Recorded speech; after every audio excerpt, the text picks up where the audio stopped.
Sampai sekarang banyak banget trader yang nanya indikator apa sih yang paling bagus, yang profitable, yang bisa make money sangat banyak. Oke, kita bahas sekarang.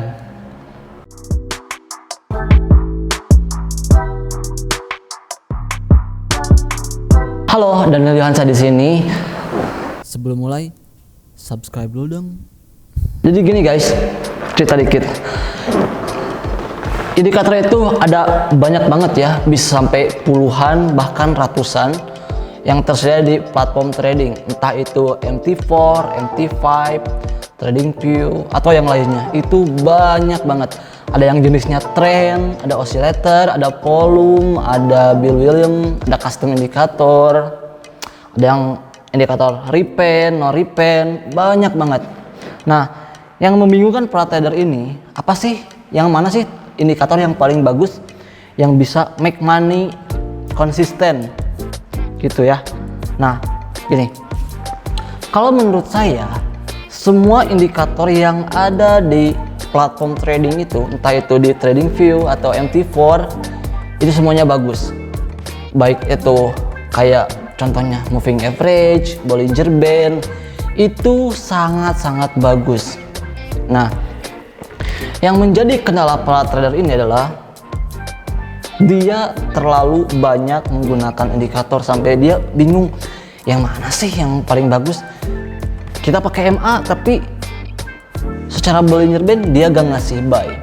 Kita pakai stochastic tapi nggak relate sama moving average. Jadi mereka bingung mana sih yang paling bagus. Pakai stok udah overbought kok masih naik marketnya gitu. Ada beberapa cara untuk memilih indikator ya, simple banget sih caranya.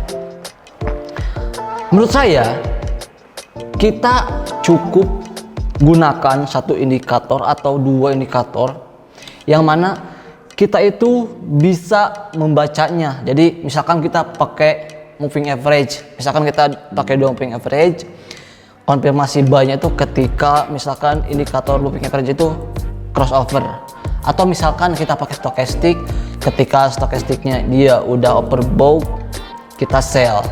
Nah, apakah dengan cara itu kita bisa profit?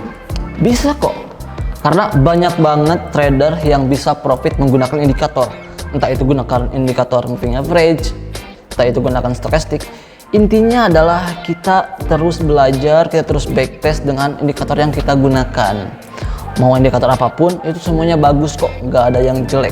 Karena pada dasarnya adalah indikator itu fungsinya memberikan informasi ya, memberikan indikasi kita itu harus buy, harus sell, atau kita harus diam gitu. Nggak boleh ada transaksi.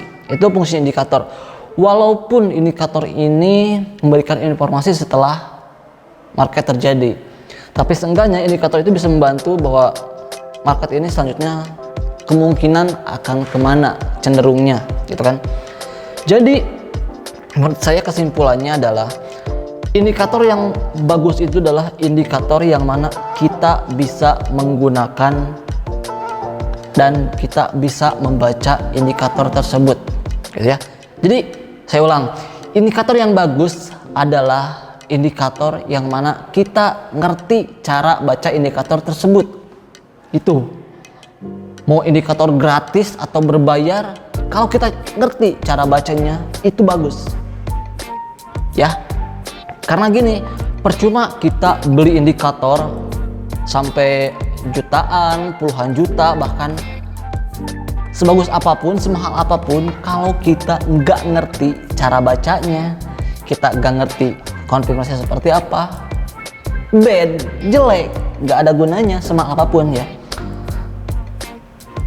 Indikator mahal itu, indikator yang bagus, nggak menjamin bisa profit kalau kita nggak ngerti gimana cara gunainnya ya. Jadi intinya indikator apapun itu bagus selama kita ngerti cara gunain indikator tersebut.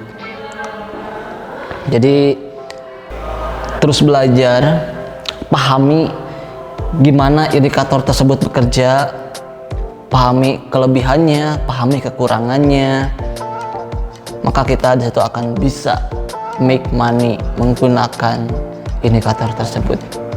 Pokoknya jangan berhenti belajar dan terus backtest, terus asah kemampuan. Jangan dikit-dikit loss dikit ganti indikator, loss dikit ganti indikator. Jangan. Menurut saya habisi dulu lah indikator tersebut sampai kita paham. Jangan sampai baru salah dikit, maksudnya analisanya enggak melenceng dikit ganti, melenceng dikit ganti. Kalau gitu terus kita nggak akan pernah nemu indikator yang bagus.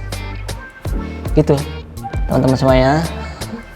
Mungkin itu aja tentang indikator. Kita ketemu lagi di pembahasan selanjutnya. Thank you yang udah nonton. Jangan lupa subscribe biar kita terus bikin konten ke depan, karena kedepannya bakal ada konten-konten yang lebih menarik dari yang ini. Pokoknya subscribe dan nyalain lonceng biar nanti gak ketinggalan info kalau kita upload video. Oke, see you.